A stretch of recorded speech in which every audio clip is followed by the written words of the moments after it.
May nabalitaan ako sa'yo, pare. Ano yan? Ang dami na itong nalalaman. Yung ano doon, yung tindero doon sa kantin, si Inday. Puta na, buntis. Oh. Hindi ako yun. Nagpa-plastic labo ako. Tangina mo. Nagpa-plastic labo ako doon. 3 plastic labo yun. Posible mamaya kalusot doon. O, tignan mo, oh. Kala ko dililigaw mo lang.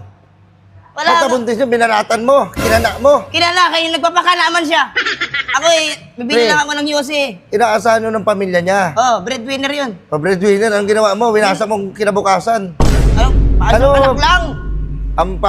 Alam mo, pre, grabe ka. Oh, Hindi ka makaano sa tao. Hindi ka na nakakatulong sa pamilya mo. Tapos, sa akin, sinisira mo pa yung name ko. tira na ang matagal ang pangalan mo, pare. Kasi sinira mo nga. Oo nga, ako nga, ang salarin nga. Gawa nga ng pandemic nga eh.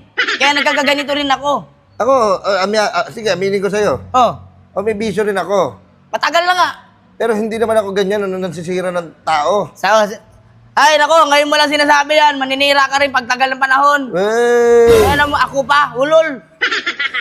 Alam mo ba? Kinakain ka na kasi ng ano mo, pre, sa sistema mo rin. Pare, hindi pa kinakain to, buo pa to, pre. Baka ikaw. Pinapaano ka sa ni Foreman, kaibigan lang kita eh. Ayoko dyan kay Foreman, nagsisipo yan.